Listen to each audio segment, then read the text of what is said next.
Hello and नमस्कार। मैं सर्वेश तिवारी आप सभी का सर्व ज्ञान यूट्यूब चैनल पर हार्दिक स्वागत करता हूं। आज हम लोग भारतीय संविधान के महत्वपूर्ण निर्णयों पर, लगभग सभी महत्वपूर्ण निर्णयों पर, जो कि अद्यतन निर्णयों सहित होगा, आज चर्चा करेंगे रिसेंट जजमेंट के साथ। सबको एक साथ पढ़ेंगे, चाहे आप पीसीएस जे की तैयारी कर रहे हो, एसजेएस की तैयारी कर रहे हो या फिर नेट का एग्ज़ाम दे रहे हो। वहाँ पे सब जगह भारतीय संविधान के केसेस से अच्छा खासा प्रश्न पूछा जाता है। और कुछ प्रश्न तो इतने उलझाऊ होते हैं, जैसे कि कौन से केस में क्या कहा गया, यह तो पूछा ही जाता है। 4-5 केसेस आपको दे दिए जाएंगे और उसमें लिखा रहेगा कि आप इनको क्रोनोलॉजिकल ऑर्डर में इनके निर्णित वर्ष के हिसाब से व्यवस्थित करें। तो ये प्री में और अक्सर आजकल पूछा जा रहा है, इस तरह का ट्रेंड बढ़ रहा है। तो हम हर सारे केसेस जितने हम लोग डिस्कस करेंगे उनको ईयर भी देखेंगे, किस ईयर में उनका निर्णय आया था। तो इससे आपकी दो चीज़ें आपकी तैयार हो जाएंगी, एक तो किस केस में क्या कहा गया और वो केस किस वर्ष आया था। तो इससे संबंधित जितने भी प्रश्न आएंगे आप अच्छे से कर लेंगे। तो आइए शुरू करते हैं। लगभग सभी प्रश्नों को एक जगह आपको एक ही वीडियो में मिलने वाला है। थोड़ा सा वीडियो बड़ा ज़रूर हो सकता है, लेकिन काफ़ी हेल्पफुल होगा। और आप चाहें तो इसको खाली समय में, जब भी खाना बनाते वक्त या कुछ भी अगर कर रहे हैं चलते वक्त, तो इन केसेस को आप एक बार सुनते रहेंगे। तो सुनने से आपको ये सारे केसेस तैयार हो जाएंगे, याद हो जाएंगे और आप अच्छा नंबर पा सकते हैं, चाहे जिस पे भी। या फिर आप मेंस में भी अब लिखना चाह रहे हैं तो मेंस में भी केसेस का बेहद इम्पोर्टेंट रोल होता है। तो मेंस में आप केस को उसके ईयर के साथ आप अच्छे तरह से लिख सकते हैं कि उसमें क्या कहा गया था। आइए शुरू करते हैं। पहला मामला है नंदिनी सुंदर बनाम स्टेट ऑफ छत्तीसगढ़ का 2011 का मामला है। इसमें कहा गया कि संविधान द्वारा प्रत्येक नागरिक को सामाजिक, आर्थिक एवं राजनीतिक न्याय का वचन दिया गया है। संविधान के इस वचन से विमुख नहीं हुआ जा सकता, ये कहा गया था नंदिनी सुंदर बनाम स्टेट ऑफ छत्तीसगढ़ 2011। अगला है के भास्करन बनाम स्टेट ऑफ तमिलनाडु। के भास्करन बनाम स्टेट ऑफ तमिलनाडु 2011 का ये भी मामला है। संविधान की व्याख्या इस प्रकार की जानी चाहिए कि जनसाधारण का सामाजिक एवं आर्थिक हित पूर्ण हो जाए और उसके अग्रसर होने में मदद मिले। अगला केस है एस.आर. बोम्मई बनाम यूनियन ऑफ इंडिया। काफ़ी इंपॉर्टेंट मामला है। 1994 में निर्णित किया गया था। भारत का संविधान अर्ध संघात्मक, क्वासी फेडरल प्रकृति का है, क्योंकि इसमें संघात्मक एवं एकात्मक दोनों प्रकार के संविधान के तत्व विद्यमान हैं। यह प्रश्न बार बार पूछा जाता है कि किस केस में कहा गया था कि भारतीय संविधान की प्रकृति अर्ध संघात्मक है। तो यह आपका आंसर होगा एस.आर. बोम्मई बनाम यूनियन ऑफ इंडिया 1994। अगला केस है central inland water transport corporation बनाम ब्रजनाथ गांगुली 1980 का मामला है। कोई संविधान संघात्मक है या नहीं, इस बात का विनिश्चय करने के लिए संघात्मक तत्वों पर विचार किया जाना चाहिए और देखना चाहिए कि वे तत्व संविधान में विद्यमान है या नहीं। यह कहा गया था central inland water transport corporation बनाम ब्रजनाथ गांगुली 1980 में। अगला केस है केशवानंद भारती बनाम स्टेट ऑफ केरल 1973 का मामला है। इसमें कहा गया उद्देशिका अर्थात प्रस्तावना संविधान का एक अभिन्न अंग है। केशवानंद भारती वाले केस में कहा गया, जबकि इसके पहले इंद्री बेरुवारी वाले मामले में कहा गया था कि उद्देशिका संविधान का एक अभिन्न अंग नहीं है, यानी उसका भाग नहीं माना गया था उसमें। तो अगला केस है उमा भारती बनाम स्टेट ऑफ उत्तर प्रदेश 2014 उमा भारती बनाम स्टेट ऑफ उत्तर प्रदेश के मामले में कहा गया कि उद्देशिका के प्रारंभ में प्रयुक्त शब्द हम भारत के लोग, we the people of India, इस बात का संकेत देते हैं कि लोग सर्वोपरि हैं, न कि जनप्रतिनिधि। अगला है जेपी राव बनाम यूनियन ऑफ इंडिया। यहाँ गलती से यूनियन लिखा गया है, तो आप इसको यूनियन पढ़ेंगे। जेपी राव बनाम यूनियन ऑफ इंडिया 2014। राज्य का संविधान असंवैधानिक नहीं है, क्योंकि यह सम्यक विधिक प्रक्रिया द्वारा किया जाता है। एक बार और देख लें। राज्य का विभाजन असंवैधानिक नहीं है, क्योंकि यह सम्यक विधिक प्रक्रिया द्वारा किया जाता है।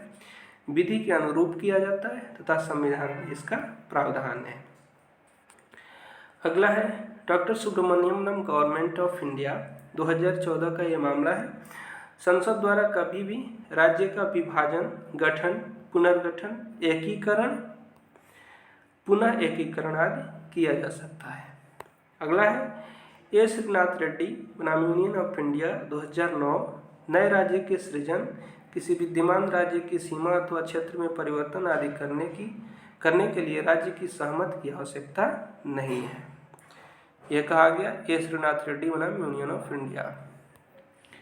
अगला है नगीना देवी बनाम यूनियन ऑफ इंडिया 2010 का मामला है। अधिवास के आधार पर नागरिकता प्राप्त करने के लिए आवश्यक है कि संविधान के लागू होने के समय व्यक्ति का भारत में अधिवास रहा हो। अगला है सेंट्रल बैंक ऑफ इंडिया बनाम राम नारायण 1955। अधिवास डोमिसाइल से अभिप्राय ऐसे स्थान से है जहां कोई व्यक्ति स्थायी रूप से निवास कर रहा हो तब वर्तमान में उस स्थान को छोड़ने का उसका कोई आशय न हो। थोड़ा हम लोग जल्दी पढ़ेंगे, इसका चूँकि वीडियो बड़ा हो सकता है ज़्यादा कैसे से। अगला है प्रदीप जैन बनाम यूनियन ऑफ इंडिया 1984। अधिवास से अभिप्राय ऐसे स्थान से है जहां व्यक्ति का स्थायी रूप से तथा निश्चित काल तक निवास करने का आशय है। अगला है मोहम्मद अब्दुल रहीम बनाम यूनियन ऑफ इंडिया तथा एक और केस इसी से रिलेटेड है, मोहम्मद गुल उर्फ मोहम्मद बनाम स्टेट ऑफ असम 2012। ये इस मामले में कहा गया था कि नागरिकता अर्जित करने वाला प्रमाण पत्र विश्वसनीय होना चाहिए, वह अभिलेखों के रूप में तथा पूर्णतया सत्यापित तथ्यों पर आधारित होना चाहिए। अगला है आरसी कपूर बनाम यूनियन ऑफ इंडिया 1970 तथा बेनेट कोलमैन एंड कंपनी बनाम यूनियन ऑफ इंडिया 1973। दो मामले हैं, एक 1970 का, एक 1973 का। और एक है आरसी कपूर बनाम यूनियन ऑफ इंडिया 1970, दूसरा है बेनेट कोलमैन एंड कंपनी बनाम यूनियन ऑफ इंडिया 1973। इन दोनों केसेस में कहा गया कि अनुच्छेद 19 का संरक्षण अंशधारियों के माध्यम से कंपनी, निगम तथा बैंक को भी प्रदान किया जा सकता है। अगला है गोलकनाथ बनाम पंजाब राज्य, गोलकनाथ बनाम स्टेट ऑफ पंजाब 1967 का मामला है। मूल अधिकार नैसर्गिक एवं अप्रतिदेय अधिकार है, इसमें कहा गया। मेनका गांधी बनाम यूनियन ऑफ इंडिया 1978 के मामले में कहा गया कि स्वतंत्रता का संघर्ष ही मूल अधिकारों का उद्गम है। इन्हें संविधान में इस आशा एवं प्रत्याशा के साथ सम्मिलित किया गया कि एक दिन सच्ची स्वाधीनता का वट वृक्ष भारत में विकसित होगा। यह महत्वपूर्ण कोटेशन कहा गया मेनका गांधी बनाम यूनियन ऑफ इंडिया में। मेनका गांधी बनाम यूनियन ऑफ इंडिया बेहद चर्चित मामला है और बेहद इम्पोर्टेंट है आर्टिकल 14 पे, और इसमें जो है कई चीज़ें कही गई। इसमें एक पार्ट ये भी है जो अभी हमने पढ़ा। अगला है भूपेंद्रनाथ हजारिका बनाम स्टेट ऑफ असम 2013 का मामला है। राज्य एक आदर्श नियोजक है, उसे ऋजुता से कार्य करना चाहिए तथा अपने द्वारा बनाए गए नियमों का सम्मान करना चाहिए, उसे विश्वास का भाव सुनिश्चित करना चाहिए। अगला है सगीर अहमद बनाम स्टेट ऑफ उत्तर प्रदेश। सगीर अहमद बनाम स्टेट ऑफ उत्तर प्रदेश। मूल अधिकारों से असंगत विधियां आरंभ से ही शून्य होती हैं, उन्हें बाद में संविधान संशोधन द्वारा विधिमान नहीं बनाया जा सकता। अगला है रेणु बनाम डिस्ट्रिक्ट एंड सेशंस जज 2014। इस मामले में कहा गया कि संविधान के अनुच्छेद 13(2) का मुख्य उद्देश्य संविधान द्वारा प्रदत्त मूल अधिकारों की सुरक्षा को सर्वोपरि बनाए रखना है। The main object of article 13 sub clause 2 is to secure the paramountcy of the constitution specially with regard to fundamental rights. यह कहा गया रेणु बनाम डिस्ट्रिक्ट एंड सेशन जज 2014 का मामला है। अगला है शंकरी प्रसाद बनाम यूनियन ऑफ इंडिया, बेहद महत्वपूर्ण मामला और साथ ही साथ एक और फेमस केस सज्जन सिंह बनाम स्टेट ऑफ राजस्थान। इन दोनों में क्या कहा गया? इन दोनों में कहा गया कि संविधान के अनुच्छेद 368 के अंतर्गत किए गए संशोधन अनुच्छेद 13 में प्रयुक्त विधि शब्द के अंतर्गत नहीं आते हैं। इन दोनों में क्या माना गया कि 13 में जो लॉ की परिभाषा दी गई है 13(3) में, वो विधि शब्द के अंतर्गत नहीं आता है। अगला है गोलकनाथ बनाम स्टेट ऑफ पंजाब, गोलकनाथ बनाम स्टेट ऑफ पंजाब 1967 का मामला है। इस मामले में कहा गया कि अनुच्छेद 13 में प्रयुक्त शब्द विधि के अंतर्गत सभी प्रकार की विधियां सम्मिलित हैं, चाहे वह अनुच्छेद 368 के अंतर्गत किए गए संशोधन ही क्यों न हो। गोलकनाथ बनाम स्टेट ऑफ पंजाब में उलट निर्णय दिया गया था, किसके, जो कि शंकरी प्रसाद और सज्जन सिंह के जो दोनों मामले हैं, बाद में इसको बदल दिया गया। इसके लिए आपको संविधान में संशोधन की जरूरत पड़ गई थी, इसी गोलकनाथ बनाम स्टेट ऑफ पंजाब के निर्णय को दूर करने के लिए। अगला है केशवनंद भारती बनाम स्टेट ऑफ केरल 1973 का मामला है। बेहद महत्वपूर्ण मामला है, जिसके आधारभूत ढांचे का सिद्धांत इसमें प्रतिपादित किया गया था। इसमें कहा गया था कि संसद द्वारा संविधान में संशोधन तो किए जा सकते हैं, लेकिन संविधान के आधारभूत ढांचे को नष्ट करने वाले नहीं होने चाहिए। केशवानंद भारती का मामला बेहद इंपॉर्टेंट है, 1973 का मामला है, आपको इसे याद रखना चाहिए, बार बार पूछा जाता है। अगला है सतीश चंद्र बनाम यूनियन ऑफ इंडिया 1953। ये इसमें कहा गया कि विधि के समक्ष समता के अधिकार के अंतर्गत समान परिस्थितियों वाले व्यक्तियों के साथ अधिकारों एवं कर्तव्यों के बारे में समान व्यवहार किया जाता है। अगला है डॉक्टर सुब्रमण्यम स्वामी बनाम सीबीआई 2014 का मामला है। इसमें कहा गया कि विधि के शासन का उल्लंघन संविधान के अनुच्छेद 14 में विहित समता के मूल अधिकार को नकारने के तुल्य है। अगला है नेशनल लीगल सर्विसेज अथॉरिटी बनाम यूनियन ऑफ इंडिया 2014 का मामला है। इसमें कहा गया कि समता का अधिकार केवल पुरुष एवं स्त्री को ही नहीं, अपितु हिजड़ों को भी उपलब्ध है। ये भी काफ़ी इंपॉर्टेंट मामला है, जिसमें थर्ड जेंडर को अधिकार प्रदान किए गए थे, थर्ड जेंडर को समान अधिकार प्रदान किया गया था। यह है नेशनल लीगल सर्विसेज अथॉरिटी, यानी ये एनजीओ है, इसको नालसा भी कहते हैं लोग। तो नालसा बनाम यूनियन ऑफ इंडिया यानी नेशनल लीगल सर्विसेज अथॉरिटी बनाम यूनियन ऑफ इंडिया 2014, समता का अधिकार केवल पुरुष एवं स्त्री को ही नहीं, अभी हिजड़ों को भी उपलब्ध है। आगे चलते हैं। अगला है स्टेट ऑफ उत्तर प्रदेश, यानी उत्तर प्रदेश स्टेट इस केस को फिर से पढ़ लें। Uttar Pradesh state sugar corporation बनाम संत राज सिंह 2006। इसमें कहा गया कि समता एक सकारात्मक एवं गतिशील अवधारणा है, कोई भी व्यक्ति अवैधानिकता में समता का क्लेम नहीं कर सकता। अगला है ह्यूमैनिटी बनाम स्टेट ऑफ वेस्ट बंगाल 2011 का मामला है। इसमें कहा गया कि राज्य का कृत्य स्वेच्छाचारी नहीं होना चाहिए, कोई कार्य स्वेच्छाचारी है या नहीं इसका विनिश्चय उपलब्ध सामग्री के आधार पर किया जाना चाहिए, भविष्य की संभावनाओं पर नहीं। चिरंजीत लाल बनाम यूनियन ऑफ इंडिया 1951 का मामला है। इसमें कहा गया, ये भी काफ़ी इंपॉर्टेंट मामला है। इसमें कहा गया चिरंजीत लाल बनाम यूनियन ऑफ इंडिया के मामले में किसी एक व्यक्ति को वर्ग माना जा सकता है यदि वह युक्त वर्गीकरण पर आधारित हो। अगला है काठी रनिंग बनाम स्टेट ऑफ सौराष्ट्र 1952 का मामला है। किसी व्यक्ति के साथ अन्य व्यक्तियों की अपेक्षा पक्षपातपूर्ण अंतर करना ही विभेद है। किसी व्यक्ति के साथ दूसरे की तुलना में प्रतिकूल व्यवहार करना ही विभेद है। विभेद को परिभाषित किया गया था। इसमें यह केस है काठी रनिंग बनाम state of Saurashtra. State of Uttar Pradesh बनाम स्टेट ऑफ उत्तर प्रदेश बनाम राम सजीवन 2010 का मामला है। इसमें कहा गया कि लोकतंत्र एवं विधि के शासन के आसान क्रियान्वयन के लिए जाति व्यवस्था का उन्मूलन अपेक्षित है। अगला है M.R. बालाजी बनाम स्टेट ऑफ मैसूर 1963 का मामला है। पिछड़ी जातियों के लिए आरक्षित स्थानों का प्रतिशत 50% से अधिक नहीं होना चाहिए, कहा गया M.R. बालाजी बनाम state of Mysore 1963। Nair service society बनाम स्टेट ऑफ केरल 2007। इसमें कहा गया कि आर्थिक स्थिति की कसौटी आय हो सकती है। अगला है M.B. भट्टाचार्य जी बनाम S.D. मजूमदार 2007 का मामला है। इसमें कहा गया कि पदोन्नति कर्मचारियों का एक मूल अधिकार है, पदोन्नति के मामलों में इसे ध्यान में रखा जाना चाहिए।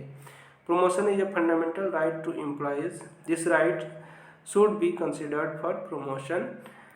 अगला है people's union for democratic rights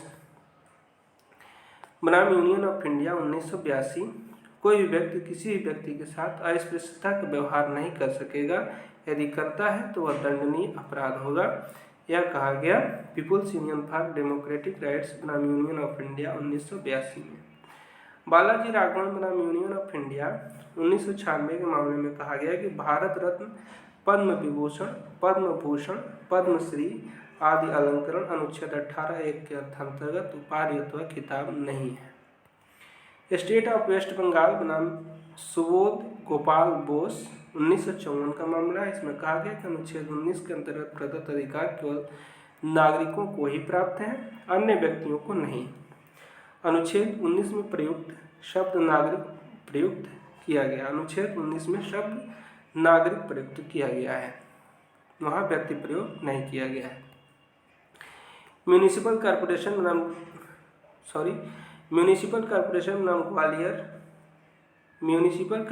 Gwalior बनाम लीलाराम 2010 का मामला है। इसमें कहा गया कि संविधान के अनुच्छेद 19(1) के अंतर्गत प्रत्यभूत नागरिकों के मूल अधिकारों पर युक्त निर्बंधन लगाए जा सकते हैं।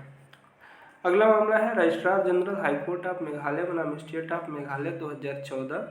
इसमें कहा है कि बंद सामान्य नागरिकों के मूल अधिकारों का अतिक्रमण है।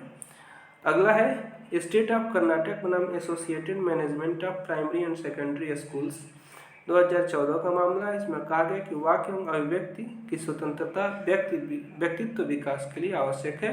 Freedom of speech and expression is necessary for development of वनस personality. यह कहा गया स्टेट ऑफ कर्नाटक बनाम associated management of primary and secondary schools 2014 में। अगला है लावेल बनाम ग्रिफिन 1938 का मामला है। लावेल बनाम ग्रिफिन 1938 ये यूएस का मामला है। ये अंक, चिन्ह, संकेत आदि क्रियाएं भी अभिव्यक्ति में सम्मिलित हैं। कामेश्वर सिंह बनाम स्टेट ऑफ बिहार काफ़ी फेमस मामला, तथा राजनारायण बनाम स्टेट ये भी काफ़ी फेमस मामला है। इन दोनों मामलों में क्या कहा गया कि धरना एवं प्रदर्शन का विचार अभिव्यक्ति का एक माध्यम है, बशर्ते कि वह उच्छृंखल नहीं होना चाहिए। इनसे विचारों का दृश्यमान निरूपण होता है। अगला है न्यू रोड ब्रदर्स बनाम कमिश्नर ऑफ पुलिस 1999 का मामला है।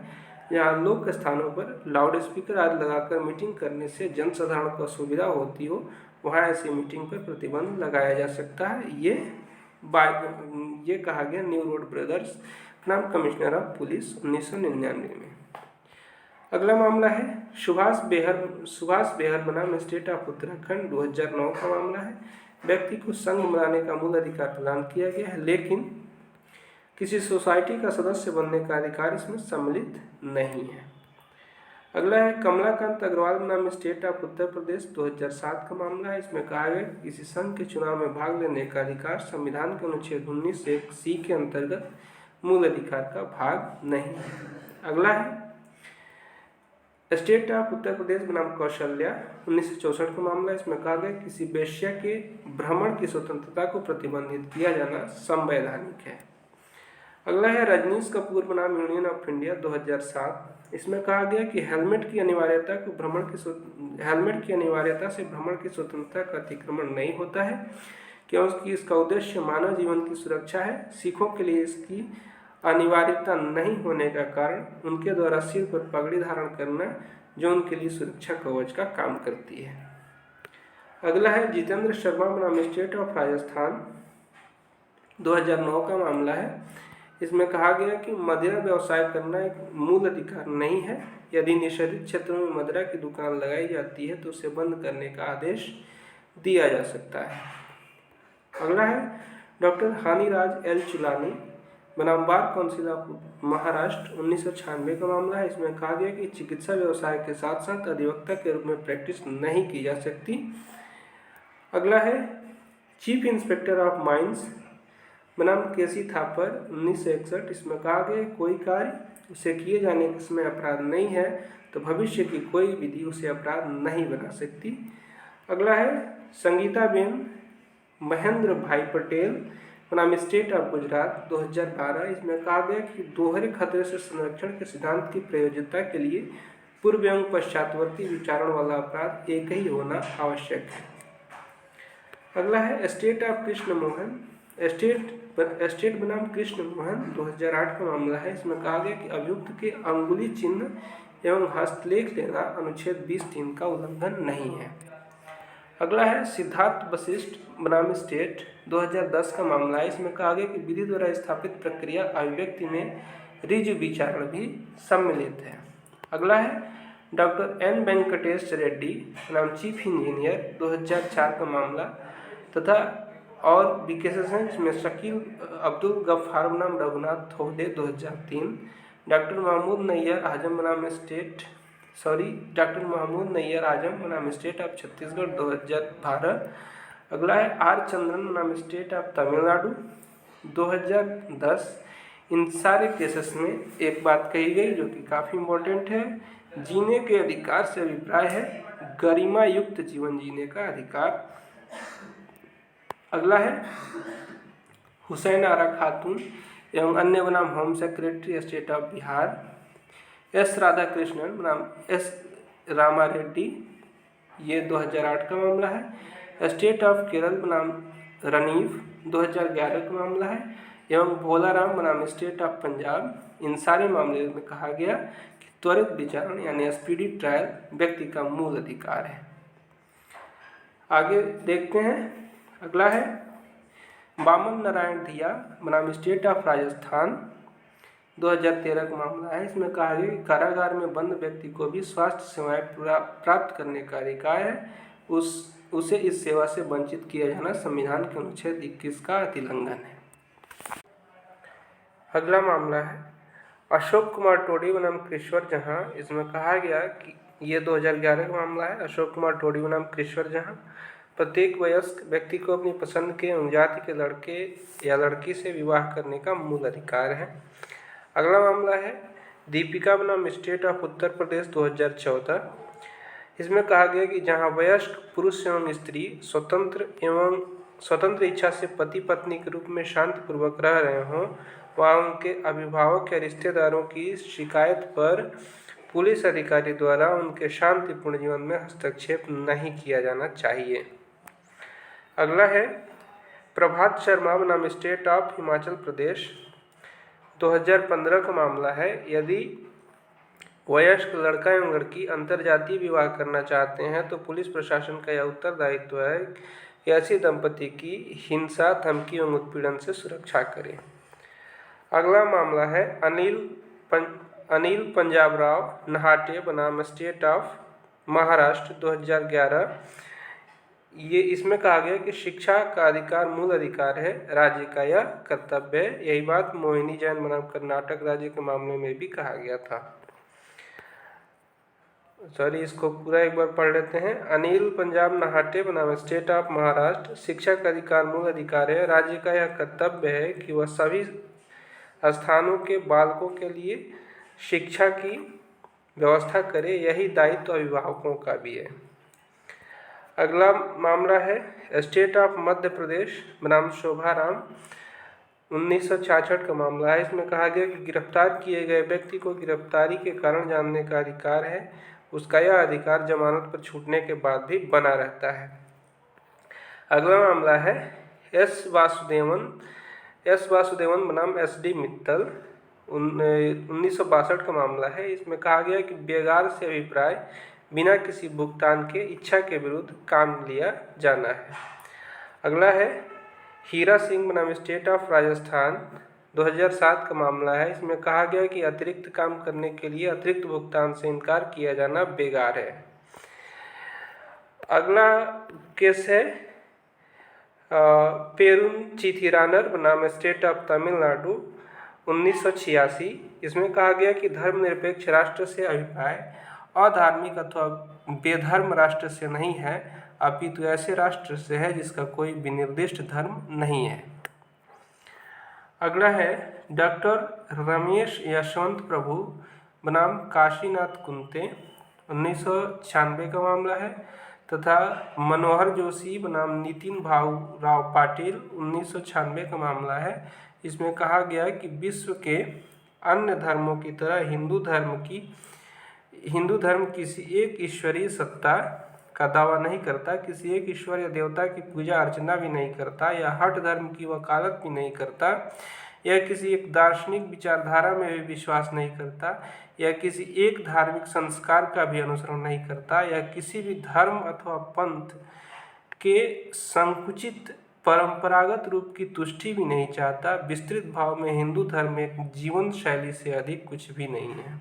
अर्थात हिंदू धर्म सिर्फ धर्म न होकर एक जीवन शैली है, इस आशय का निर्णय दिया गया डॉक्टर रमेश यशवंत प्रभु बनाम काशीनाथ कुंते 1996 के मामले में, तथा इससे संबंधित एक और मामला है मनोहर जोशी बनाम नितिन भाऊराव पाटिल 1996 का मामला है। आगे चलते हैं। अगला मामला है इनरी केरल एजुकेशन बिल। ये भी काफ़ी इम्पोर्टेंट मामला है, 1958 का मामला है इनरी केरल एजुकेशन बिल। इसमें कहा गया कि शिक्षा संस्थाओं की स्थापना और प्रशासन करने के अल्पसंख्यक वर्गों के अधिकार का मुख्य उद्देश्य उनकी भाषा, लिपि एवं संस्कृति की रक्षा करना है। अगला है स्टेट ऑफ वेस्ट बंगाल बनाम committee for protection of democratic rights West Bengal 2010 का मामला है। इसमें कहा गया अनुच्छेद 32 अपने आप में एक मूल अधिकार है, article 32 by itself of fundamental right. अगला है गवर्नमेंट ऑफ आंध्र प्रदेश बनाम श्रीमती पी लक्ष्मीबाई 2008 का मामला है। इसमें कहा गया न्यायालय नागरिकों के अधिकारों एवं उनकी स्वतंत्रताओं के संरक्षक हैं, अतः उन्हें उनकी सुरक्षा के उपाय करने चाहिए। अगला है रोमेश थापर बनाम स्टेट ऑफ मद्रास 1950 का मामला है। इसमें कहा गया कि अपने मूल अधिकारों के प्रवर्तन के लिए समावेदन करना व्यक्ति का मूल अधिकार है। अगला है 69 नंबर स्टेट ऑफ मद्रास बनाम बीजी राव।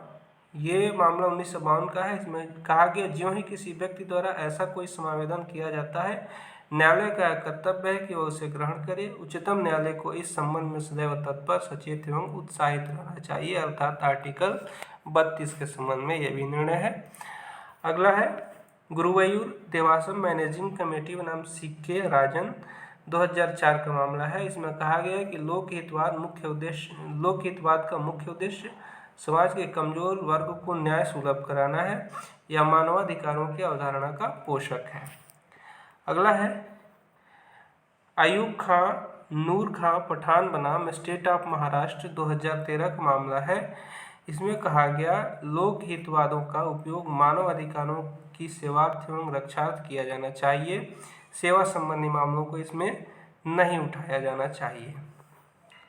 अगला मामला है जनता दल बनाम SH चौधरी 1992 का मामला है। इसमें कहा गया लोकहितवाद का प्रयोजन राजनैतिक उद्देश्यों की पूर्ति के लिए नहीं किया जाना चाहिए, अर्थात लोकहितवाद राजनीति से प्रेरित नहीं होना चाहिए। अगला है कॉमन कॉज बनाम यूनियन ऑफ इंडिया। इसमें कहा गया कॉमन कॉज बनाम यूनियन ऑफ इंडिया 2008 का मामला है। कॉमन कॉज एक सोसाइटी, एक NGO है, इसके नाम पे कई मामले हैं, तो ये 2008 का मामला है। न्यायिक सक्रियता का अर्थ यह नहीं है कि न्यायपालिका, विधायिका एवं कार्यपालिका का कार्य करने लग जाए, ये कहा गया कॉमन कॉज वाले 2008 वाले मामले में। अगला है प्रवासी भलाई संगठन बनाम यूनियन ऑफ इंडिया 2014 का मामला है। इसमें कहा गया कि न्यायिक सक्रियता का प्रयोग ऐसे मामलों में किया जाना चाहिए जहां पूर्णतया विधिक शून्यता हो, अर्थात परिस्थितियों से निपटने के लिए विधि का अभाव हो। अगला है चिरंजीत लाल बनाम यूनियन ऑफ इंडिया 1951 का मामला। इसमें कहा गया अनुच्छेद 32 के अंतर्गत उच्चतम न्यायालय की अधिकारिता केवल मूल अधिकारों के प्रवर्तन तक ही सीमित है। अगला मामला है IR कोएल्हो बनाम स्टेट ऑफ तमिलनाडु 2007 का मामला है। ये काफ़ी इम्पोर्टेंट मामला है। इसमें कहा गया कि मूल अधिकारों को नीति निर्देशक तत्वों के साथ संतुलन बनाए रखना चाहिए। यह संतुलन जनहित में होना अपेक्षित है, फिर व्यक्तिगत स्वतंत्रता के सामने इन्हें अनदेखा किया जाना भी उचित नहीं है। ये कहा गया IR कोएल्हो में एक और बात कही गई कि नवी अनुसूची में जो विषय डाल दिए गए हैं उनका मूल्यांकन केशवानंद भारती का जो जजमेंट का दिन है 23 अप्रैल 1973 का, उसके बाद से उनका पुनर्विलोकन संभव है। अगला है society for unaided private school of Rajasthan, society for unaided private school of Rajasthan union of India 2012 का मामला। इसमें कहा गया कि मूल अधिकारों की व्याख्या राज्य की नीति निर्देशक तत्वों के संदर्भ में की जानी चाहिए, अर्थात interpretation of fundamental rights to be done in light of directive principles. अगला है उत्तराखंड महिला कल्याण परिषद बनाम स्टेट ऑफ उत्तर प्रदेश 1992 का मामला। इसमें कहा गया कि समान कार्य के लिए समान वेतन दिया जाना चाहिए, पुरुष एवं स्त्री में इस संबंध में विभेद नहीं किया जाना चाहिए। अगला मामला है राजू उर्फ रमाकांत बनाम स्टेट ऑफ मध्य प्रदेश 2012 का मामला है। इसमें कहा गया कि निःशुल्क विधिक सहायता व्यक्ति का मूल अधिकार है। अगला है अंजुम मिश्रा बनाम high court of judicature at Patna 2015 का मामला है। इसमें कहा गया कि निचली अदालतों में प्रैक्टिस करने वाले अधिवक्ताओं को उच्च न्यायालय में प्रैक्टिस करने के लिए अयोग्य मानना समान न्याय की अवधारणा कंसेप्ट ऑफ इक्वल जस्टिस के प्रतिकूल है। अगला है म्यूनिसिपल कॉरपोरेशन ऑफ दिल्ली बनाम फीमेल वर्कर्स मस्टर रोल 2000 का मामला है। इसमें कहा गया कि नगर निगम में कार्यरत महिलाओं को भी प्रसूति प्रलाभ का फायदा दिया जाना चाहिए, चाहे उन पर प्रसूति प्रलाभ अधिनियम 1961 के उपबंध लागू ही नहीं होते हों। अगला है लॉ सोसाइटी ऑफ इंडिया बनाम फर्टिलाइजर्स एंड केमिकल्स ट्राउनकोर लिमिटेड 1994 का मामला है। इसमें कहा गया कि जीने के अधिकार में अच्छे स्वास्थ्य और बेहतर जीवन यापन के लिए पर्याप्त एवं स्वच्छ पर्यावरण का अधिकार भी सम्मिलित है। अगला है बार काउंसिल ऑफ इंडिया बनाम यूनियन ऑफ इंडिया 2012 का मामला है। इसमें कहा गया कि स्थायी लोक अदालतों में 2 गैर न्यायिक सदस्य होते हैं। इनका अभिप्राय यह नहीं है कि वह द्विजुता के सिद्धांत का उल्लंघन है। स्थायी लोक अदालतों में पक्षकारों को सुनवाई का पर्याप्त अवसर प्रदान किया जाता है, इसलिए यह नहीं कहा जा सकता कि स्थायी लोक अदालतों की प्रक्रिया असंवैधानिक है। अगला है Animals and Brothers Charitable Trust बनाम Municipal Corporation of Greater Mumbai 2015 का मामला है। इसमें कहा गया कि आनंद की अनुभूति के लिए बम्बई की कंक्रीट एवं तारकोल वाली सड़कों पर घोड़ों को चलाना उनके प्रति निर्दयता है, क्योंकि उनको पीड़ा होती है और उनके रोगग्रस्त होने की आशंका रहती है। यह संविधान के अनुच्छेद 51A, ये कर लिखा गया 51 का है, 51A(6) यानी जी का उल्लंघन है, जिसमें प्राणी मात्र के प्रति दया रखने की बात कही गई है। अगला है शमशेर सिंह नाम स्टेट ऑफ पंजाब 1974 का मामला। इसमें कहा गया कि राष्ट्रपति का समाधान मंत्रिपरिषद का समाधान होता है। वस्तुतः राष्ट्रपति मंत्रिपरिषद की मंत्रणा पर ही कार्य करता है। शमशेर सिंह नाम स्टेट ऑफ पंजाब काफ़ी महत्व का मामला 1974। अगला है UN राव बनाम इंदिरा गांधी, महत्वपूर्ण मामला 1971 का सुप्रीम कोर्ट 1971। UN राव बनाम इंदिरा गांधी, यदि राष्ट्रपति मंत्रिपरिषद की मंत्रणा के बिना कार्य करता है तो यह संविधान के अनुच्छेद 53(1) के उपबंधों के विपरीत होगा और असंवैधानिक होगा।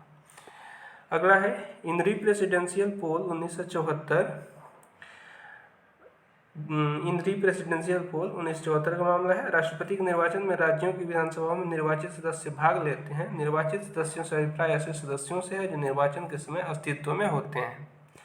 अगला है NB खरे बनाम इलेक्शन कमिश्नर 1957। NB खरे बनाम इलेक्शन कमीशन 1957 राष्ट्रपति के निर्वाचन पर किसी विधानसभा के विघटन का अथवा किसी पद की रिक्ति का कोई प्रभाव नहीं पड़ता है।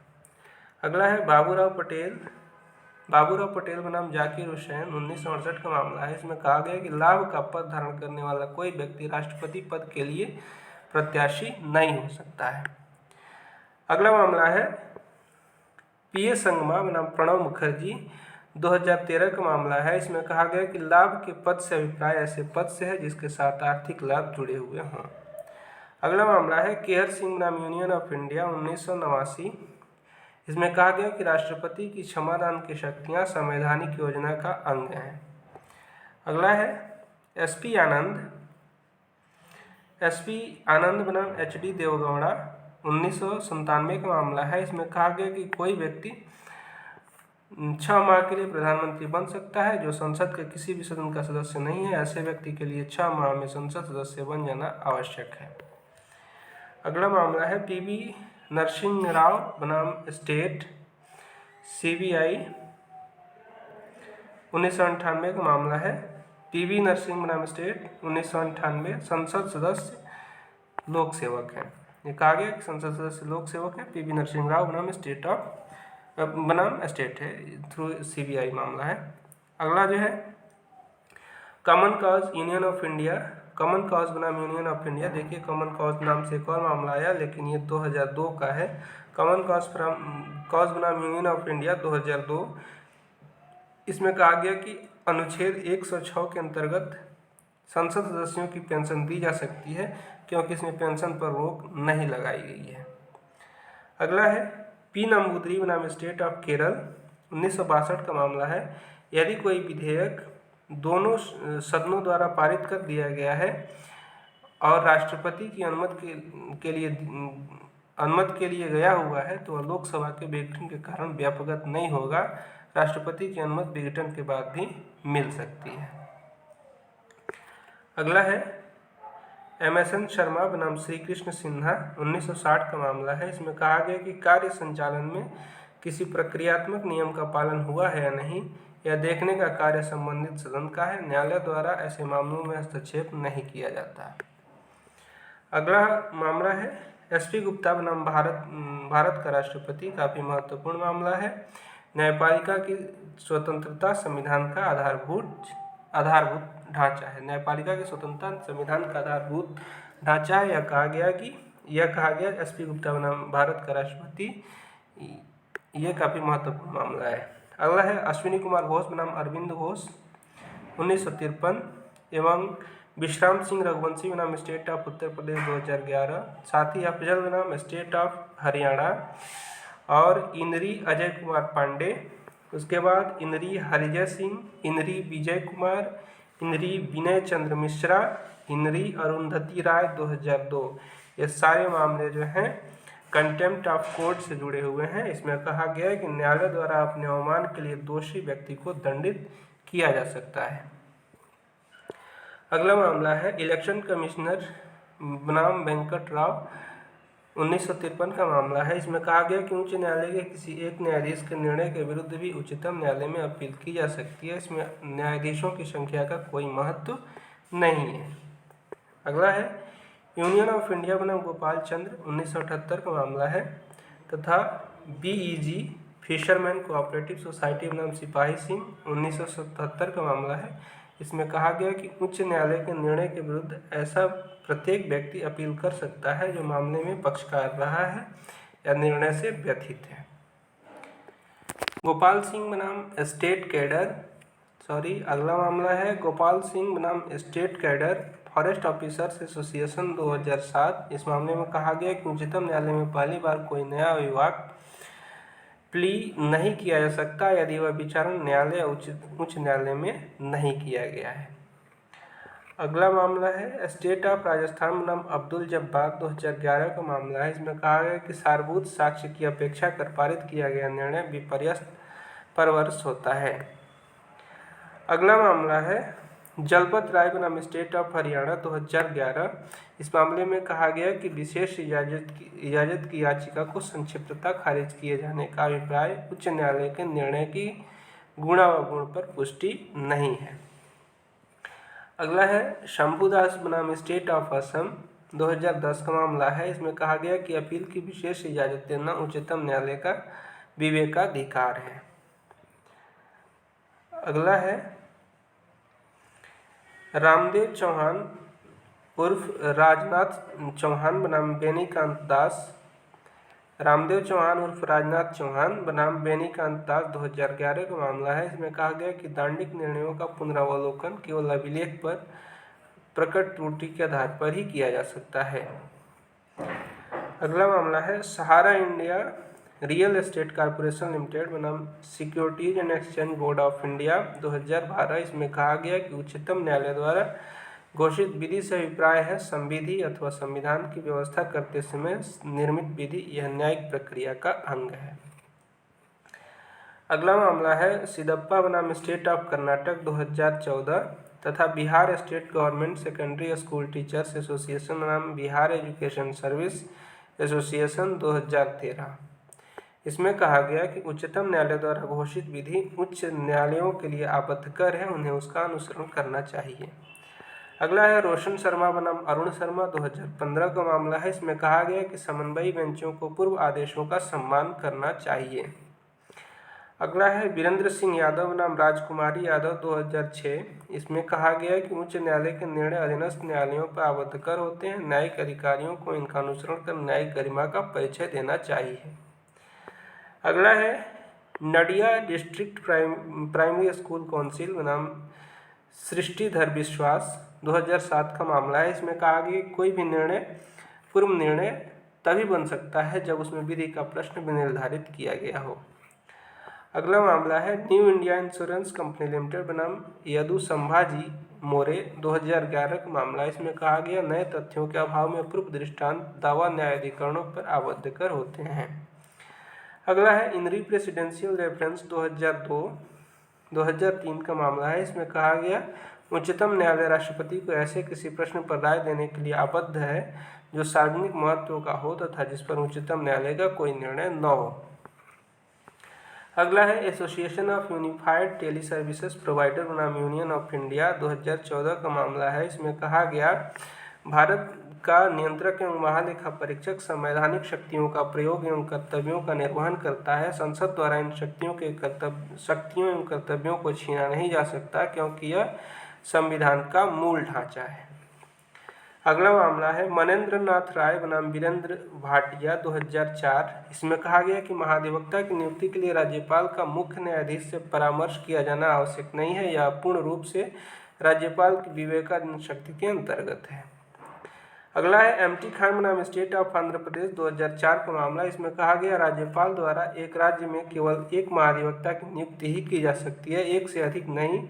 अतिरिक्त महाधिवक्ता एक से अधिक हो सकते हैं।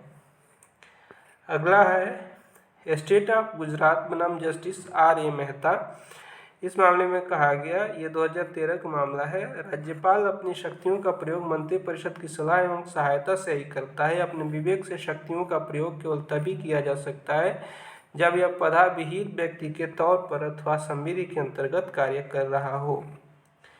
अगला है इंडियन यूनियन मुस्लिम लीग बनाम यूनियन ऑफ इंडिया 1998। इस मामले में कहा गया कि राष्ट्रपति द्वारा किसी राज्यपाल का एक राज्य से दूसरे राज्य में स्थानांतरण किया जा सकता है, यहाँ तक कि 5 वर्ष की अवधि पूर्ण होने से पूर्व स्थानांतरण किया जाना अनुचित नहीं है।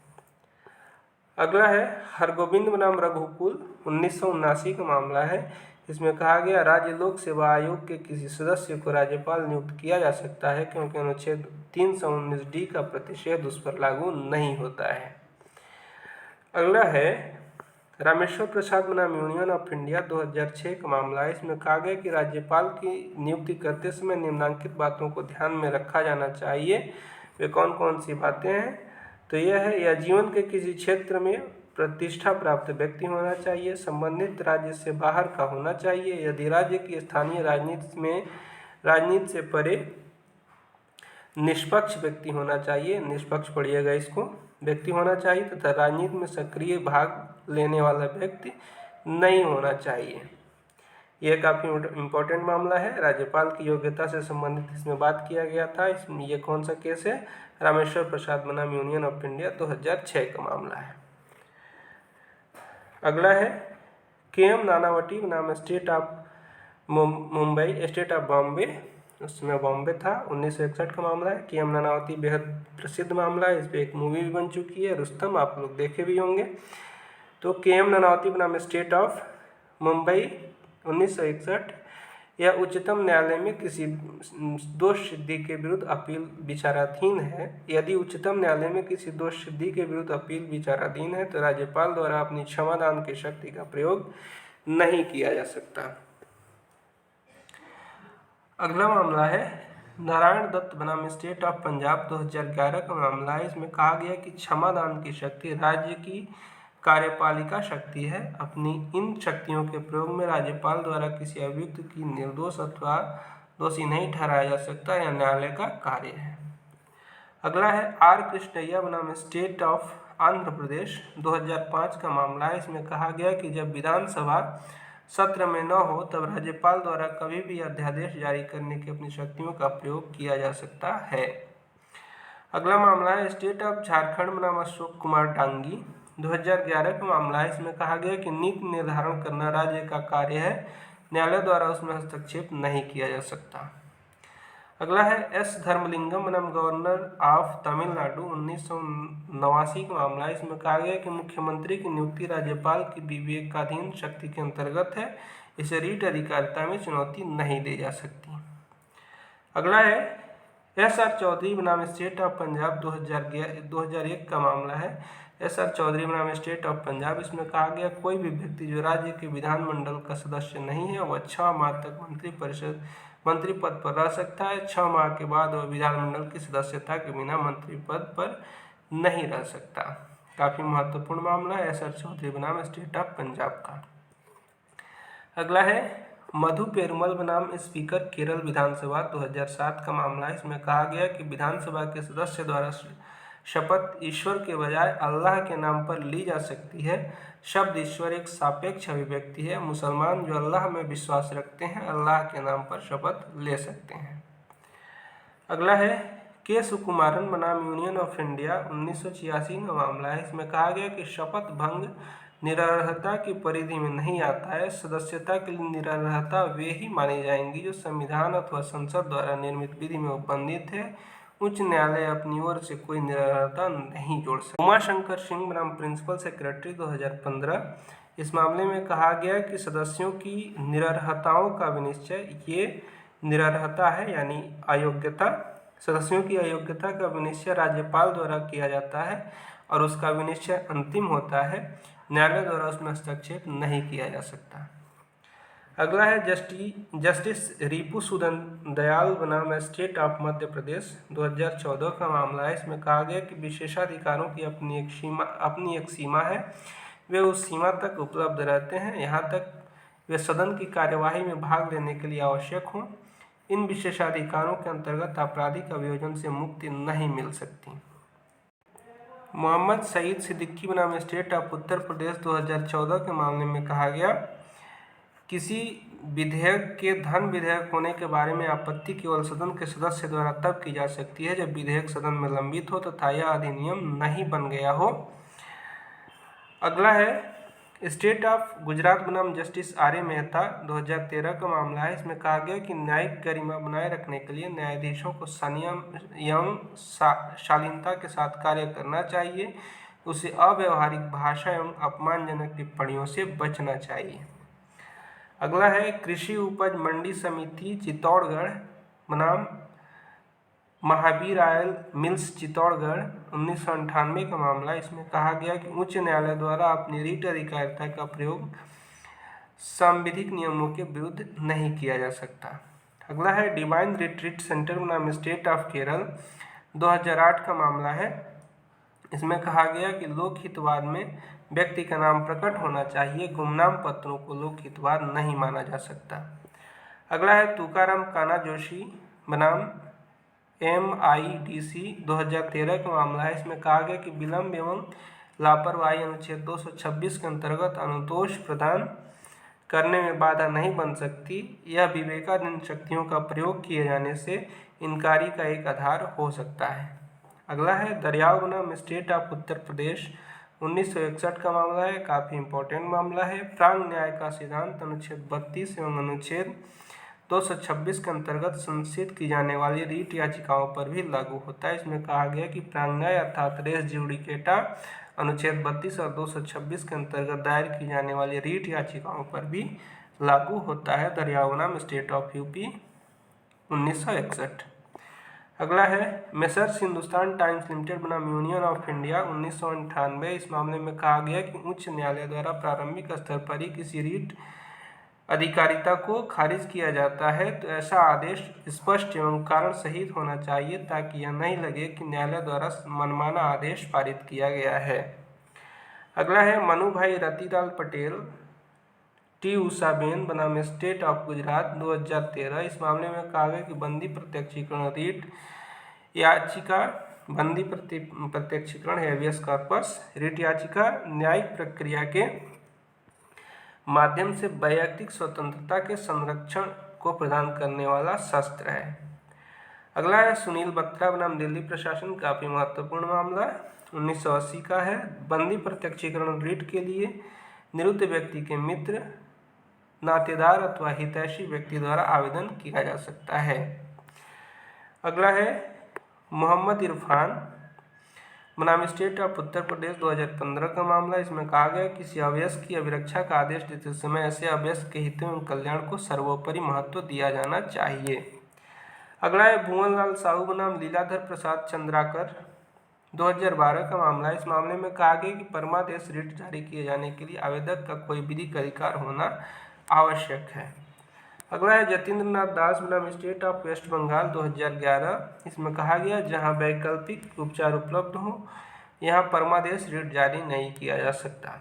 अगला है राधेश्याम बनाम छविनाथ 2015 का मामला है। इसमें कहा गया कि परमादेश रीट ऐसे प्राइवेट व्यक्तियों के विरुद्ध जारी नहीं की जा सकती जो लोक कर्तव्यों का निर्वहन नहीं कर रहे हों। अगला है ईस्ट इंडिया कॉमर्शियल कंपनी बनाम कलेक्टर 1962। प्रतिषेध रीट मुख्य रूप से अधीनस्थ न्यायालयों को अपने अधिकारिता के भीतर कार्य करने की सीख देती है। अगला है रेणु बनाम डिस्ट्रिक्ट एंड सेशन जज 30 हजारी 2014। इस मामले में कहा गया कि अधिकार परीक्षा लोक पदों पर अवैध नियुक्तियों के विरुद्ध एक शस्त्र है quo warranto provides weapon against illegal appointment in public offices. अगला है आरसी चंदेल बनाम हाईकोर्ट ऑफ मध्य प्रदेश 2012। इस मामले में कहा गया कि न्यायिक अधिकारी का पद लोक विश्वास का पद है। न्यायाधीश की ईमानदारी एवं निष्पक्षता अक्षुण्ण होनी चाहिए। उसका चरित्र उच्च नैतिक मूल्यों से परिपूर्ण होना चाहिए। उसे किसी भी प्रलोभन में नहीं आना चाहिए। ए जज like Caesar's wife must be above suspicion. अगला है वेलपुर ग्राम पंचायत बनाम सहायक निदेशक विपणन 1998 आंध्र प्रदेश। इसमें कहा गया कि ग्राम पंचायतों की अवधारणा स्थानीय शासन की नहीं होकर स्वशासन सेल्फ गवर्नमेंट की है।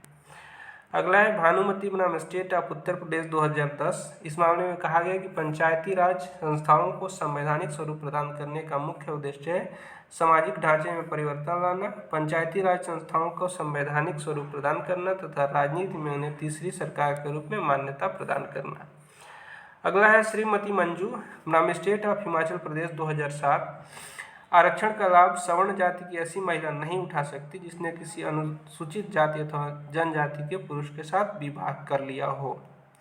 ये काफ़ी इंपॉर्टेंट मामला है। इसमें कौन सा मामला है? श्रीमती मंजू बनाम स्टेट ऑफ हिमाचल प्रदेश 2007। इस मामले में कहा गया आरक्षण का लाभ सवर्ण जाति की ऐसी महिला नहीं उठा सकती जिसने किसी अनुसूचित जाति अथवा जनजाति के पुरुष के साथ विवाह कर लिया हो। अगला है बाबूलाल लोनानिया बनाम स्टेट ऑफ राजस्थान 2009 का मामला है। इस मामले में कहा गया कि निर्वाचन संबंधी विवाद केवल चुनाव याचिका के माध्यम से ही उठाए जा सकते हैं। अगला है people's union for civil liberties बनाम स्टेट ऑफ उत्तर प्रदेश 2011। नगर पालिका चुनाव में कोई भी व्यक्ति राजनीतिक दल के आधार पर सदस्य, पार्षद, अध्यक्ष आदि का चुनाव लड़ सकता है, उस पर प्रतिबंध नहीं लगाया जा सकता। अगला मामला है ए सुभाष बाबू बनाम स्टेट ऑफ आंध्र प्रदेश 2011 का मामला है। इस मामले में कहा गया कि राज्य दंड प्रक्रिया संहिता के संबंध में विधि बना सकती है। अगला मामला है मेसर्स आईटीआई जेनेका लिमिटेड बनाम गवर्नमेंट ऑफ आंध्र प्रदेश 2001। इस मामले में कहा गया जहां किसी विषय पर संघ एवं राज्य की विधियों में अंतर्विरोध हो वह राज्य की विधि उस सीमा तक अप्रभावी समझी जाएगी जिस सीमा तक वह संघ की विधि से असंगत है। अगला है स्टेट ऑफ हरियाणा बनाम चमन लाल मुखीजा, 2012 का मामला है। इसमें कहा गया कि अनुच्छेद 299 की प्रयोज्यता के लिए दो बातें आवश्यक हैं। अनुच्छेद 299(1) के अनुरूप संविदा का निष्पादन किया जाना तथा उस पर पक्षकारों द्वारा हस्ताक्षर किया जाना। 299 आपको पता होना चाहिए कि गवर्नमेंट से संविदा के बारे में उपबंध किया गया है। अगला है प्रेरणा जागृति विकास मंच बनाम स्टेट ऑफ झारखंड, 2015। इसमें राज्य सरकार को टेंडर के लिए युक्त शर्तें अतिरोपित करने की स्वतंत्रता है। जितेंद्र सिंह नाम स्टेट ऑफ हिमाचल प्रदेश। इसमें कहा गया कि राज्य संप्रभु कार्य के आधार पर अपने दायित्व से नहीं बच सकता। अगला है पीटीएम रेड्डी बनाम रेवम्मा, 2007। इंदौर विकास प्राधिकरण बनाम messrs pure industrial Coke and chemicals limited, 2007। इसमें कहा गया संपत्ति का अधिकार एक मानव अधिकार भी है। रमेश श्रीराम बाड़ी बनाम स्टेट ऑफ महाराष्ट्र, 2012। इस मामले में कहा गया कि संपत्ति का अधिकार एक संवैधानिक अधिकार है। अगला है messrs Delhi Airtech services private limited बनाम स्टेट ऑफ उत्तर प्रदेश, 2012। इस मामले में कहा गया कि अनुच्छेद 300A में प्रयुक्त शब्द विधि से अभिप्राय विधिमान्य अधिनियम की ऐसी विधि से है जो रिजु, न्यायोचित एवं युक्त, फेयर, जस्ट एंड रीजनेबल हो। इसमें कहा कि अगला मामला है महेंद्र पाल बनाम स्टेट ऑफ हरियाणा, 2009 का मामला। इसमें कहा गया प्रभुताधिकार के अंतर्गत राज्य द्वारा किसी संपत्ति का अधिग्रहण केवल तभी किया जा सकता है जब लोक प्रयोजन के लिए उसकी आवश्यकता हो तथा अधिग्रहण के एवज में युक्त प्रतिकर का संदाय कर दिया गया हो। अगला है आतिया वारिटी कंपनी बनाम स्टेट ऑफ असम, 1961। इस मामले में कहा गया भारत के राज्य क्षेत्र के भीतर व्यापार, वाणिज्य एवं समागम की स्वतंत्रता का मुख्य उद्देश्य राज्य के बीच सीमा अवरोधों को हटाना तथा उनका एक इकाई के रूप में सृजन करना है ताकि समस्त भारत राज्य क्षेत्र में व्यापार एवं वाणिज्य का विकास अबाध रूप से हो सके। अगला है सतीश बनाम स्टेट ऑफ वेस्ट बंगाल, 1960। और संतोष कुमार दत्त बनाम कमिश्नर ऑफ पुलिस, 1955। इन दोनों मामलों में कहा गया किसी लोक सेवक को उसे नियुक्त करने वाले प्राधिकारी से निम्न पंक्ति के प्राधिकारी द्वारा न पदच्युत किया जा सकेगा, न हटाया जा सकेगा और न पदावनत किया जा सकेगा। अगला है फतेह सिंह बनाम स्टेट ऑफ राजस्थान, 1995 का मामला है। तथा खेमचंद बनाम यूनियन ऑफ इंडिया, और है यूनियन ऑफ इंडिया बनाम TR. Verma, state of Uttar Pradesh बनाम OP. Gupta, state of Madras बनाम ए.आर. श्रीनिवासन, 1966। किसी लोक सेवक को पदच्युत किए जाने, पद से हटाए जाने या पदावनत किए जाने से पूर्व उसे सुनवाई का युक्त अवसर दिया जाना आवश्यक है। एस.एस. धनोय बनाम यूनियन ऑफ इंडिया, 1991 का मामला है। इसमें कहा गया कि निर्वाचन आयुक्तों की नियुक्ति एवं पदच्युति की शक्तियां राष्ट्रपति में निहित हैं। राष्ट्रपति आवश्यकतानुसार संख्या में आयुक्तों की नियुक्ति कर सकता है और कार्य पूरा हो जाने पर उनके पद को समाप्त भी कर सकता है। अगला है ज्योति बसु बनाम देवी घोषाल, 1982 का मामला है। इसमें कहा गया साथ ही साथ और भी दो मामले हैं, जमुना प्रसाद बनाम लच्छीराम, पोनू स्वामी बनाम रिटर्निंग ऑफिसर, 1952। इन तीनों मामलों में कहा गया कि मताधिकार मूल अधिकार नहीं है, यह मात्र एक विधिक अधिकार है। अगला है बाबूलाल सिंघल बनाम स्टेट ऑफ हरियाणा, 1955। और जावेद बनाम स्टेट ऑफ हरियाणा। इन दोनों मामलों में कहा गया कि चुनाव लड़ने का अधिकार मूल अधिकार नहीं है, चुनाव लड़ने का अधिकार मूल अधिकार नहीं है। अगला है यूनियन ऑफ इंडिया बनाम मुरा सोली मारन, 1977 का मामला है। इसमें कहा गया कि हिंदी के प्रचार प्रसार एवं उन्नयन के लिए सेवारत कर्मचारियों के हिंदी भाषा में प्रशिक्षण हेतु राष्ट्रपति द्वारा आदेश जारी किया जाना विधिमान एवं संवैधानिक है। अगला है मनीष कन्हैया लाल गुप्ता बनाम स्टेट ऑफ गुजरात, 2015। इस मामले में कहा गया कि गुजरात उच्च न्यायालय की भाषा अंग्रेजी ही रहेगी। पक्षकार लिखित तौर पर गुजराती भाषा का प्रयोग कर सकेंगे बशर्ते कि न्यायाधीश वह भाषा समझते हों। मौखिक संबोधन अंग्रेजी में ही किया जा सकेगा। अगला है स्टेट ऑफ कर्नाटक बनाम associated management of primary and secondary schools, 2014। इसमें कहा गया कि मातृभाषा से अभिप्राय राज्य के अल्पसंख्यक भाषाई व्यक्तियों की भाषा से है, न कि उस भाषा से जो बालक के लिए सुविधाजनक है। बालकों की मातृभाषा उनके अभिभावकों द्वारा निर्धारित की जाती है। अगला है जेपी राव बनाम यूनियन ऑफ इंडिया 2014। इसमें कहा गया संविधान का अनुच्छेद 355 एवं 356 संविधान के मूल प्रावधान है। अगला है मिनर्वा मिल्स बनाम union of India Minerva mills बनाम यूनियन ऑफ इंडिया 1980 काफी महत्वपूर्ण मामला। इस मामले में कहा गया कि आपात उद्घोषणा के संबंध में राष्ट्रपति का समाधान अंतिम होगा, उसे न्यायालय में चुनौती नहीं दी जा सकेगी बशर्ते कि यह दुर्भावनापूर्ण न हो। अगला है गुलाम सरवर बनाम यूनियन ऑफ इंडिया 1967। इसमें कहा गया कि आपात उद्घोषणा के लिए संकट की आशंका मात्र पर्याप्त है, युद्ध या बाह्य आक्रमण का वास्तव में होना आवश्यक नहीं है।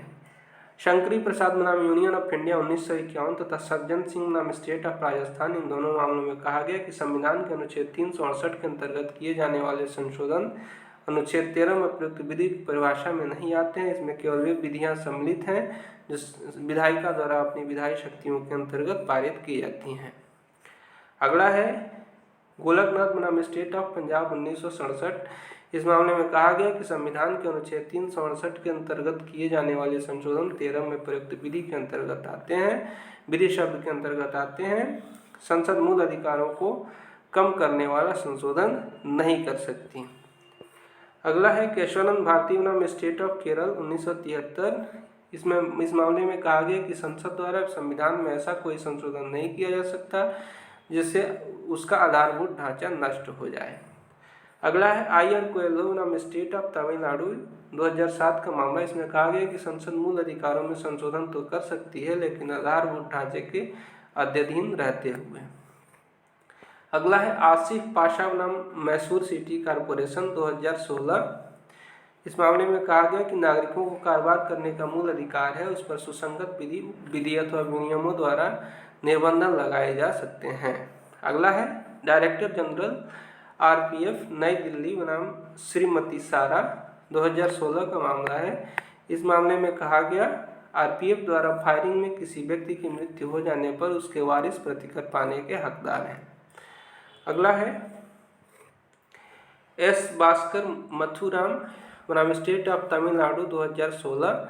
इसमें कहा गया कि उच्च न्यायालय अभिलेख न्यायालय है, यहाँ निर्णयों के प्रकाशन में उच्च न्यायालय का नाम केवल प्रिंट, इलेक्ट्रॉनिक एवं मीडिया हाउस द्वारा ही प्रकाशित किया जा सकता है। न्यायाधीशों के नाम आवश्यक होने पर ही प्रकाशित किए जा सकते हैं।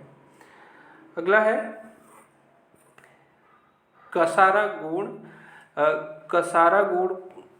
कसारागोड कोऑपरेटिव एजुकेशन सोसाइटी लिमिटेड बनाम रजिस्ट्रार्ड कोऑपरेटिव सोसाइटीज 2016। इसमें कहा गया कि सहकारी समिति संविधान के अनुच्छेद 12 के अंतर्गत न तो राज्य है और न ही राज्य का उपक्रम। अगला है अनिता कुशवाहा बनाम पप्पू सूदन, न्याय तक पहुंच एक्सेस टू जस्टिस अनुच्छेद 14 के अंतर्गत विधि की समता के मूल अधिकार में सम्मिलित है। अगला है देव मल्टीकॉम प्राइवेट लिमिटेड बनाम कुकिंग कोल लिमिटेड 2016। इस मामले में कहा गया कि सुनवाई का अवसर दिया जाना प्राकृतिक न्याय के सिद्धांतों की अपेक्षा है। अगला है स्टेट बैंक ऑफ इंडिया बनाम उज्जवल कुमार दास 2016। एकांतता का अधिकार गरिमा युक्त जीवन जीने का अधिकार का ही अंग है। अगला है ठाकुर हीराजी संगथाजी बनाम state of Gujarat 2016। Poppy capsule का सेवन करने का अधिकार मूल अधिकार नहीं है। अनिता कुशवाहा बनाम पुष्प सूदन, जम्मू कश्मीर से एवं उसमें सिविल तथा आपराधिक मामलों के अंतरण का आदेश उच्चतम न्यायालय द्वारा दिया जा सकता है या उसकी शक्तियों के अंतर्गत है। अगला है छविंद्र मुखी बनाम स्टेट ऑफ ओडिशा 2016। इस मामले में कहा गया कि लोक हितवाद के लिए निम्नलिखित बातें आवश्यक है: लोक हित होना, सद्भावपूर्ण होना तथा विधिक क्षति होना। अगला है आशीष गोसेन बनाम डिपार्टमेंट ऑफ ट्रांसपोर्ट 2016। इसमें कहा गया कि मोटर वाहन अधिनियम की धारा 200 के अंतर्गत अपराध में समझौता हो जाने पर अनुज्ञप्ति अनुच्छेद को निलंबित किया जाना दोहरे खतरे से संरक्षण, डबल जियोपार्डी के सिद्धांत का अतिक्रमण नहीं है। अगला है श्रीमती शोभा जॉर्ज एडोल्फस बनाम स्टेट ऑफ केरल 2016। इसमें कहा गया कि शिक्षा का अधिकार मूल अधिकार में सम्मिलित है। अगला है मिस्टर हृदय भूषण सिंह नाम स्टेट ऑफ बिहार 2016। इस मामले में कहा गया कि कारण बताओ नोटिस तथा सुनवाई का अवसर दिए बिना संविदा को विखंडित करना अवैधानिक है, क्योंकि यह प्राकृतिक न्याय के सिद्धांतों का उल्लंघन है। अगला है स्वराज अभियान बनाम यूनियन ऑफ इंडिया 2016। इस मामले में कहा गया कि लोक स्वास्थ्य में सुधार के प्रयास करना राज्य के नीति निषेध तत्वों के अधीन राज्य का कर्तव्य है। अगला है मेसर्स वीडियोकॉन इंडस्ट्रीज लिमिटेड नाम स्टेट ऑफ महाराष्ट्र 2016। इस मामले में कहा गया जहां किसी बिंदु पर उच्चतम न्यायालय के दो दृष्टिकोण हो, बहुमत का एवं अल्पमत का, वहां बहुमत के दृष्टिकोण का अनुसरण किया जाना चाहिए। अगला है रानी मर्सकोले बनाम स्टेट ऑफ मध्य प्रदेश 2016। कुछ ही मतों के अंतर के आधार पर पुनर्गणना का आदेश नहीं दिया जा सकता। अगला है सुबैदा अब्दुल रशीद बनाम स्टेट ऑफ केरल 2016 का मामला है आपात परिस्थितियों का अभाव में तथा सुनवाई का अवसर दिए बिना अतिक्रमण को हटाया जाना अर्थपूर्ण जीवन जीने के अधिकार का अतिक्रमण है। अगला है अनुरिमा मेहता बनाम सुनील मेहता 2016। इस मामले में कहा गया दैनिक जीवन के वार्तालाप को पत्नी की जानकारी के बिना पति द्वारा टेप किया जाना पत्नी के एकांतता के अधिकार का अतिक्रमण है या साक्ष्य में ग्राह्य नहीं है। अगला है मिलून सूर्याजन बनाम म्यूनिसिपल कमिश्नर पुणे 2016। इसमें कहा गया कि स्वास्थ्य का अधिकार एक मूल अधिकार है, राज्य का कर्तव्य है कि यह भ्रमणशील महिलाओं के लिए स्वच्छ शौचालयों की व्यवस्था करे। अगला है पूजा पाल बनाम यूनियन ऑफ इंडिया। इसमें 2016 का मामला है। इसमें कहा गया त्वरित विचारण एवं ऋजु विचारण दोनों समवर्ती अवधारणाएं हैं, किंतु इन दोनों में अंतर है। अगला है अखिल आनंद बनाम Kerala state road transport corporation 2016।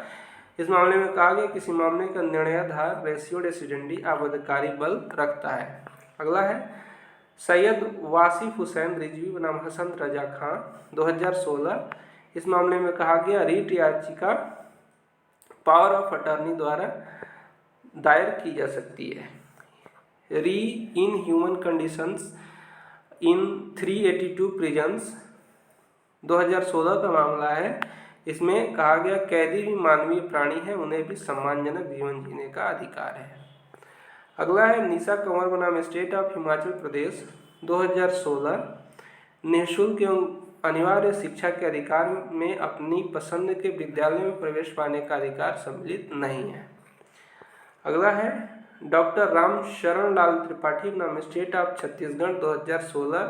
इस मामले में कहा गया राजस्व बोर्ड सिविल न्यायालय नहीं होकर प्रशासनिक अधिकारी होने के नाते उसके आदेश के विरुद्ध उत्प्रेषण रिट जारी की जा सकती है।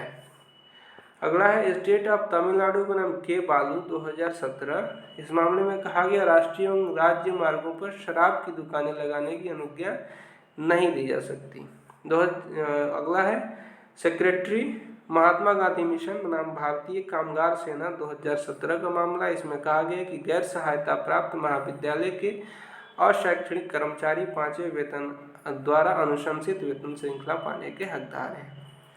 अगला है अर्जुन गोपाल बनाम यूनियन ऑफ इंडिया 2017। राष्ट्रीय राजधानी क्षेत्र में वायु एवं ध्वनि प्रदूषण के निवारण के लिए अमेय पटाखों की अनुमति जारी नहीं की जा सकती। अगला है सेंट्रल इंडस्ट्रियल सिक्योरिटी फोर्स बनाम अबरार अली 2017।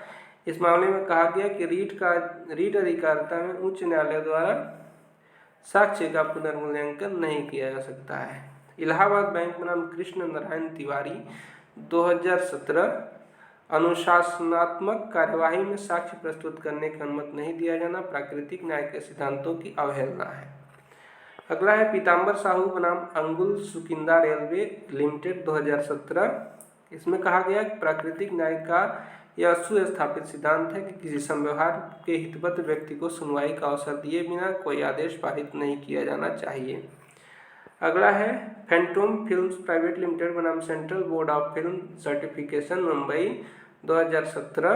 इसमें कहा गया कि भारत की प्रभुता एवं एकता, राज्य की सुरक्षा, विदेशी राज्यों के साथ मैत्रीपूर्ण संबंध एवं लोक व्यवस्था के आधार पर वाक एवं अभिव्यक्ति की स्वतंत्रता पर युक्त निर्बंधन लगाए जा सकते हैं। अगला है Pradeep R Kerala state cooperative election commission 2017 का मामला है। इसमें कहा गया उच्चतम न्यायालय द्वारा घोषित विधि को गलत नहीं बताया जा सकता। अगला है जयराज नाम चीफ इलेक्टोरल ऑफिसर 2017। इसमें कहा गया कि नामांकन पत्र को खारिज करने को चुनौती देने वाली रीट याचिका संधारण योग्य नहीं है। अगला है श्रीमती कलावती बनाम स्टेट ऑफ हिमाचल प्रदेश 2017।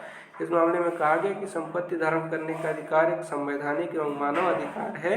विधि के प्राधिकार के बिना किसी व्यक्ति को संपत्ति के अधिकार से वंचित नहीं किया जा सकता है।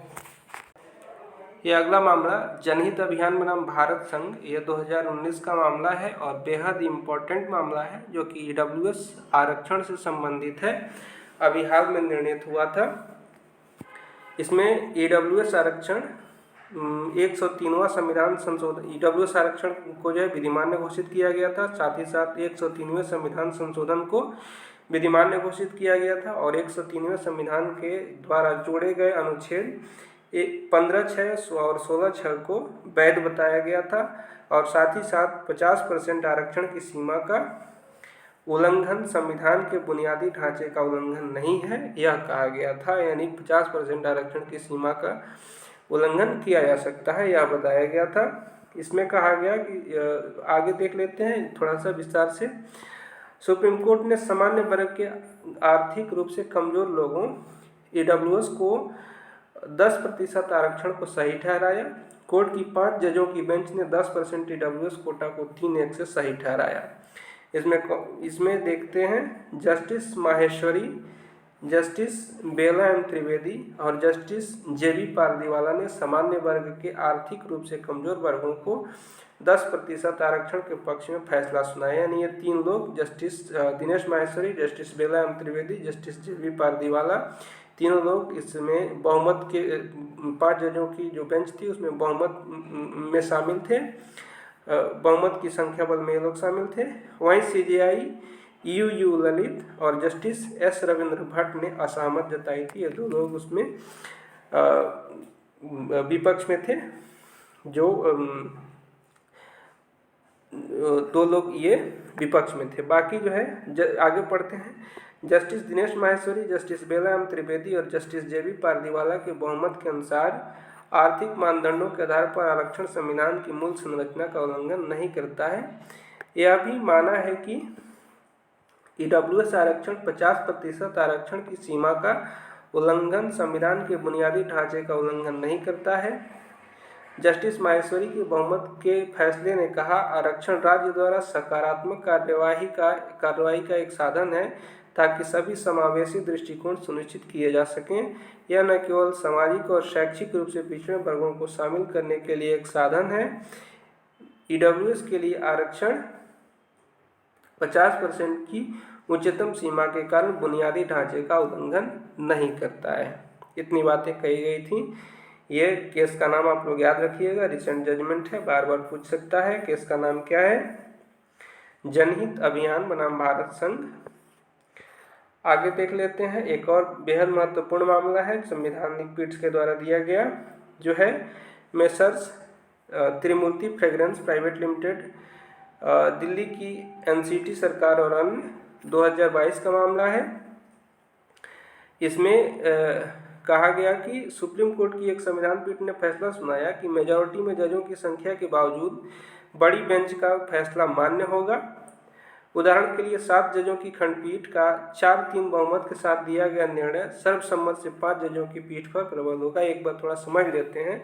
इसमें कहा क्या गया था? इसमें ये कहा गया था कि मान लीजिए कि एक निर्णय है जिसको 5 जजों की एक संवैधानिक पीठ है जिसने निर्णय कर दिया और 5 जजों की पीठ ने मतलब सर्वसम्मत से, यानी 5 जज एक मत होकर के एक निर्णय को पारित करते हैं।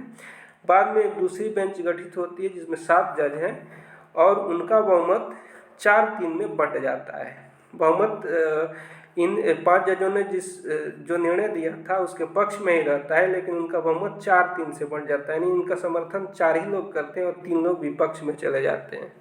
तो ऐसे में क्या होगा, कौन सा निर्णय मान्य होगा, इस मामले पर विचार करते हुए इस मामले में बताया गया कि जो 7 जजों की बेंच का निर्णय भले ही 4-3 के बहुमत से उसमें फैसला दिया गया था, लेकिन 5 जजों की पीठ पर उनका फैसला अविभावी होगा। इसमें आगे देख लेते हैं कौन कौन से जज थे। Justice Indira Banerjee, justice Hemant Gupta, justice Suryakant, justice MS Sundresh और जस्टिस सुधांशु धुलिया की 5 जजों की बेंच ने त्रिमूर्ति फ्रेग्रेंस प्राइवेट लिमिटेड बनाम NCT ऑफ दिल्ली सरकार के मामले में दूसरे मुद्दे का जवाब देते हुए फैसला दिया। पीठ ने कहा कि अनुच्छेद 145(5) के तहत मेजॉरिटी वाले जजों की सहमति को न्यायालय के फैसले के रूप में देखा जाता है। 2017 में जस्टिस RF नरीमन और जस्टिस संजय किशन कौल वाले 2 जजों द्वारा इस मुद्दे को संदर्भित किया गया था। इसमें कहा गया कि यदि एक सर्वसम्मत 5 जजों की बेंच को 7 जजों की बेंच द्वारा खारिज कर दिया जाता है, जिसमें 4 जज बहुमत के लिए बोलते हैं और 3 विद्वान जज फैसले के विरोध में बोलते हैं, तो क्या यह कहा जा सकता है कि 5 जजों की बेंच को खारिज कर दिया गया है? वर्तमान के तहत यह स्पष्ट है कि 7 जजों की बेंच में बहुमत के लिए बोलने वाले 4 विद्वान जजों का विचार सर्वसम्मत से 5 जजों की बेंच के फैसले पर प्रबल होगा, क्योंकि वे 7 जजों की बेंच का फैसला है। क्या वास्तव में 5 न्यायाधीशों के विचार को 7 न्यायाधीशों की पीठ के लिए बोलने वाले 4 न्यायाधीशों के दृष्टिकोण से खारिज नहीं किया जा सकता है? यह एक ऐसा प्रश्न है जिससे संबोधित करने और उत्तर देने की आवश्यकता है। तो ये रहा नया मामला।